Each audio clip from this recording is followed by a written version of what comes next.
کرے لطف و عنایت۔ عموماً عدت سے متعلق ہمیں معلوم نہیں ہوتا۔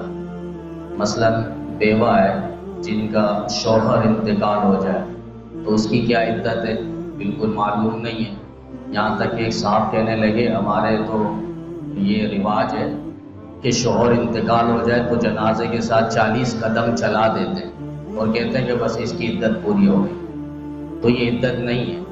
عدت عموماً اس کی کئی قسمیں آتی ہے، 7 قسم عدت کی ہے، اور اگر مزید اس کی تفصیل ہو تو 14 کے قریب اس کی اقسام بنتی ہے۔ عموماً طلاق یا شوہر کے انتقال کے بعد عورت جو ہے وہ عدت میں بیٹھتی ہے، عدت گزارتی ہے۔ اور شریعت میں عدت ہے کیوں، اس پہ بھی علماء نے وجہ لکھی ہے۔ ایک تو یہ کہ استبراء رحم، یعنی رحم کو پاک کرنا، رحم کو خالی کرنا، بچہ دانی جو ہے وہ خالی ہو جائے۔ اب ایک عورت کو طلاق ہو گئی، وہ مطلقہ ہو گئی، اب اس کا رحم جو ہے وہ خالی ہو جائے، اگر اس میں بچہ ہے تو اس کا وضع حمل اس کی عدت ہے۔ تو وہ رحم خالی ہو، اس میں کسی اور کا نسب نہ ہو، نسب کی حفاظت کے لیے فرمایا یہ استبراء رحم ہے، اور وہ عدت کی صورت میں۔ دوسرا تو یہ کہ عدت کا جو حکم ہے شریعت کی طرف سے وہ اس لیے کہ رشتہ نکاح جو ہے وہ منقطع ہونے کے بعد ملال، حزن، غم، سوگ کا اظہار کرنا ہوتا ہے، وہ عدت کی صورت میں۔ تیسرا یہ کہ اللہ تعالیٰ کا حکم ہے، قرآن کریم میں اللہ تعالیٰ نے فرمایا وَالْمُطَلَّقَاتُ يَتَرَبَّصْنَ بِأَنفُسِهِنَّ ثَلَاثَةَ قُرُوءٍ۔ تو ایک تو یہ کہ سب سے بڑا یہ کہ اللہ تعالیٰ کا حکم ہے، عورتوں پر یہ فرض ہے، واجب ہے، وہ عدت گزارے گی۔ تو عموماً جو دیکھنے میں آتا ہے ایک طلاق کی صورت ہے، دوسرا خلا کی صورت ہے، تیسرا بیوہ جس کا شوہر دنیا سے چلا جائے۔ تو طلاق عورت کو پڑ جاتی ہے تو طلاق کی جو عدت ہے وہ 3 ماہواری ہے۔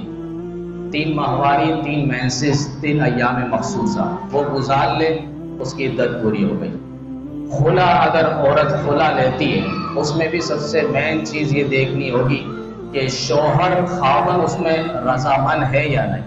اس کی رضامندی سے اگر اس کو خلا کورٹ نے جاری کیا ہے تو یہ خلا معتبر ہے، اور اس کے بعد یہ 3 ماہواری گزارے گی۔ اگر اس کو ماہواری نہیں آتی تو فرمایا 3 مہینے اس کی عدت ہے۔ اسی طریقے سے اگر شوہر کا انتقال ہو جائے تو عورت کے لیے کہ وہ 4 ماہ 10 دن عدت میں بیٹھے گی۔ تقریباً 130 دن بنتے ہیں، 130 دن بیوہ کی جو عدت ہے۔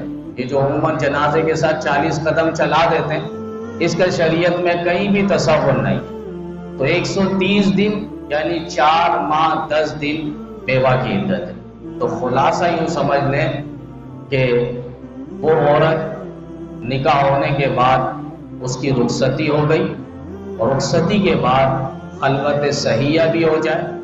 خلوت صحیحہ کہتے ہیں کہ میاں بیوی کے درمیان ایسی تنہائی ہو جس میں ہم بستری میں، شب زفاف میں، ان کی ملاقات میں، تنہائی میں کوئی چیز رکاوٹ نہ ہو، اس کو خلوت صحیحہ کہتے ہیں۔ یعنی اتنا ان کو موقع مل گیا ہو کہ دونوں مل سکتے ہیں۔ تو نکاح، پھر اس کے بعد رخصتی، اور اس کے بعد خلوت صحیحہ بھی پائی جائے، اور اس کے بعد اگر عورت کو طلاق پڑ جائے، اب اگر اس صورت میں بچہ ہے یا نہیں یہ بھی دیکھنا ہوگا۔ اگر بچہ ہے تو بچہ ہی جس دن جنے اسی دن اس کی عدت پوری ہو جائے گی۔ اب وہ 6 مہینے بعد بچہ جنے یا 6 دن بعد بچہ جنے، اس کا وضع حمل ہی اس کی عدت ہے۔ یہاں تک کہ اگر بیوہ ہے، شوہر دنیا سے انتقال ہو گیا اور دوسرے دن ہی عورت نے بچے سے جنم دیا تو فرمایا اب اس کی عدت پوری ہو گئی۔ تو یہ عدت کے کچھ مسائل تھے بنیادی۔ اللہ تعالی ہم سب کو قرآن و حدیث کی روشنی کو سمجھنے کی اور اسی کو روشنی کو لے کر زندگی بسر کی توفیق عطا فرمائے۔ الحمدللہ۔